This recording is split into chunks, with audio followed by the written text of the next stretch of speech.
and welcome to session 5 of the marriage course tonight. And you're doing great. You're all showing up. I'm really happy. There's one family that couldn't make it tonight, some other things going on, but I'm really happy that you're sticking with this day after day. So this session, it focuses on helping couples to recognize how their family background affects the way that they relate to each other. So there are two aspects to this session. So the first part, we look at the way that our family culture that we grew up with has affected the way that we have learned certain patterns of behavior or certain ways to relate to each other. And the other part looks at the relationships that we have with our extended families. So it's the old in-law problem. We're looking at how do you relate to your in-laws or your brother-in-law or your sister-in-law or the other parts of your husband's family or your wife's family. And sometimes those relationships can cause a lot of stress as well. So, we need to learn how to negotiate these varying pressures from our extended families, our relatives.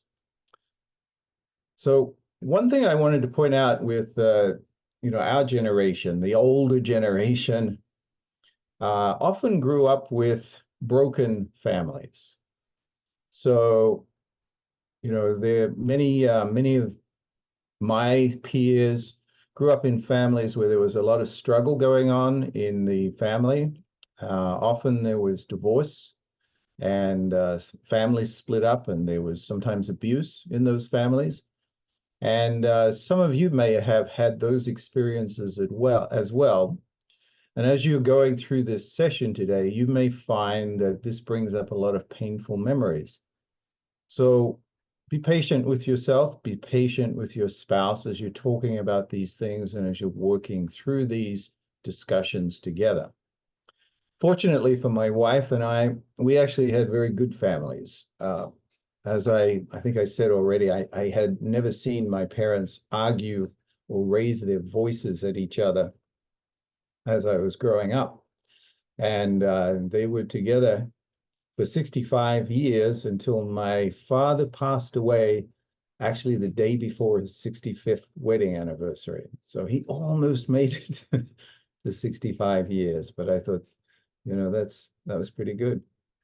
So we had good stable families as we were growing up, but that doesn't necessarily mean that everything was good in the relationship. Just means that they stuck together.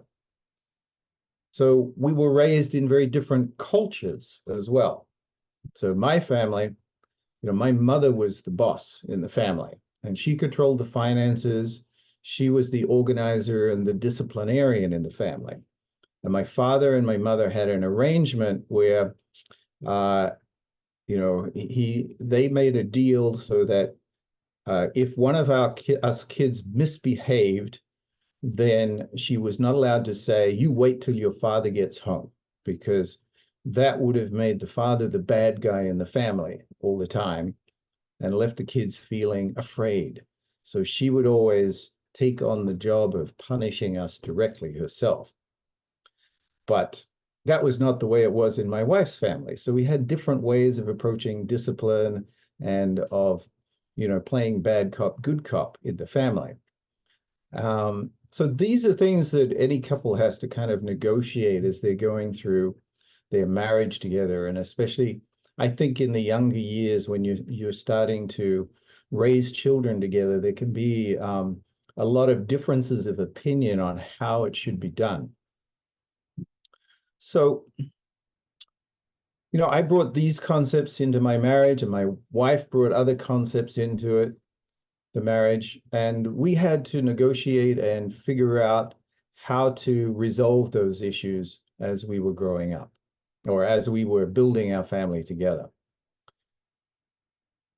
So another aspect I think that was very different for us as a couple was that in Australia, we have men and women have a very different kind of relationship to what men and women have in Italy.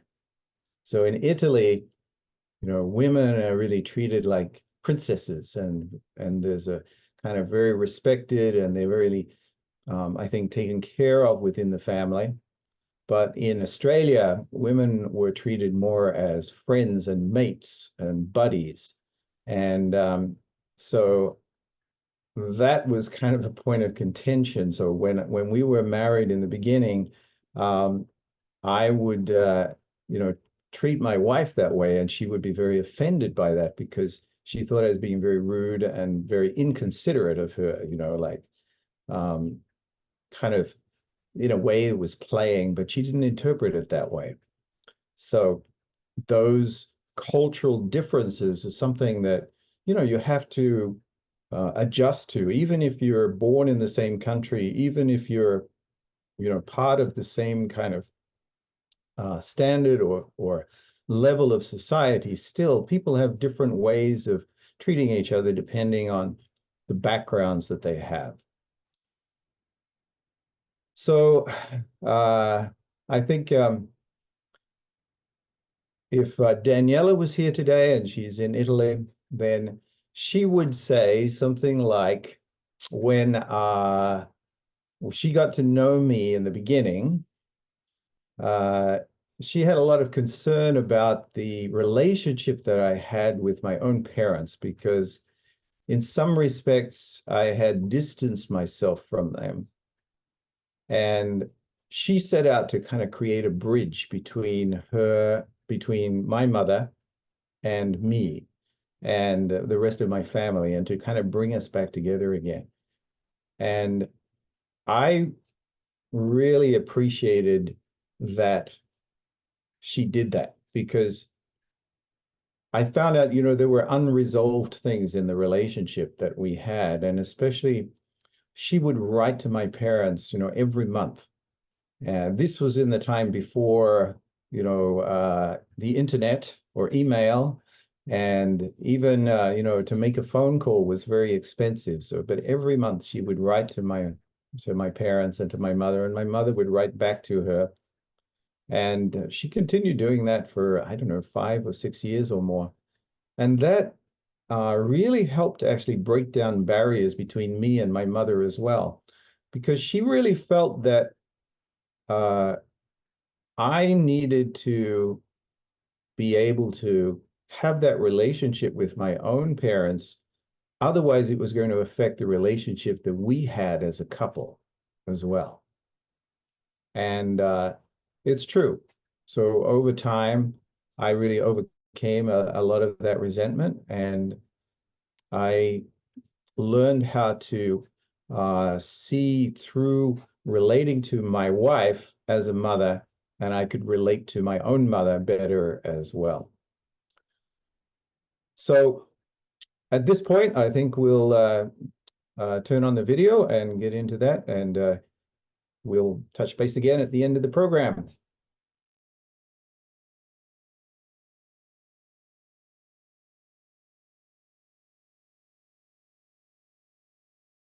So thank you for joining us for another session. Thank you for being here.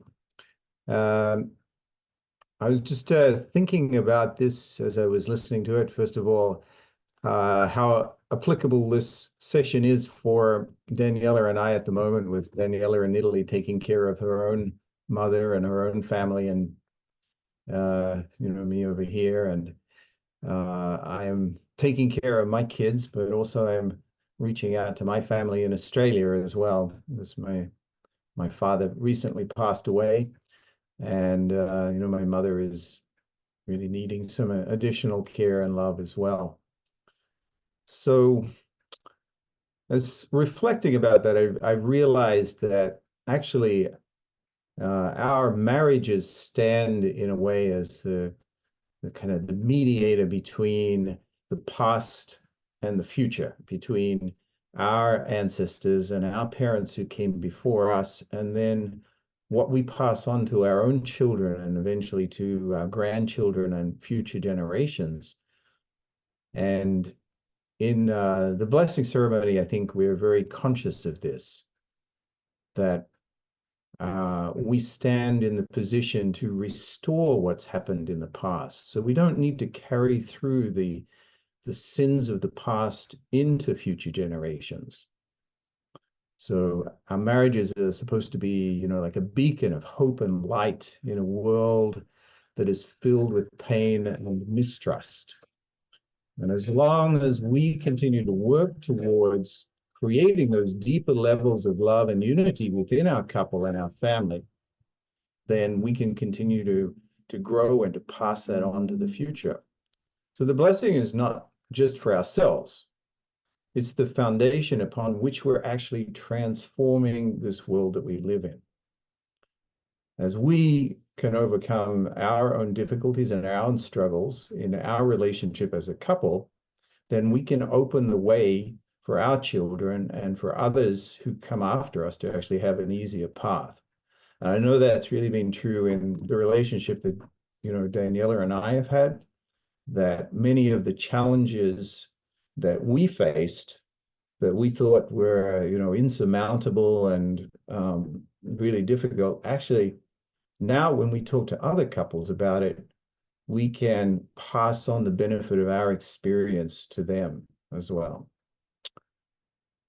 So in that blessing ceremony, we're restoring that relationship of trust between God and us as a couple, and we are inviting God to come into that marriage.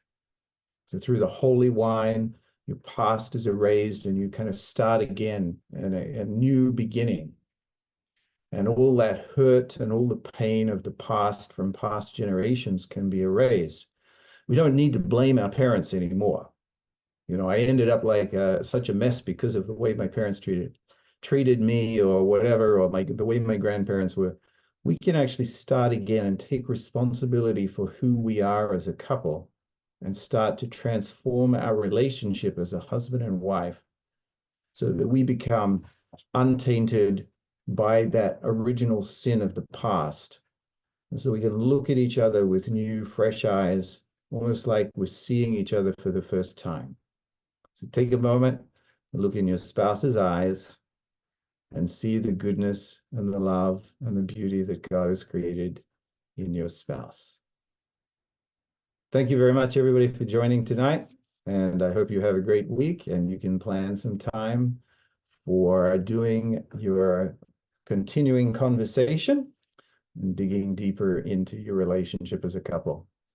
Good night, everyone.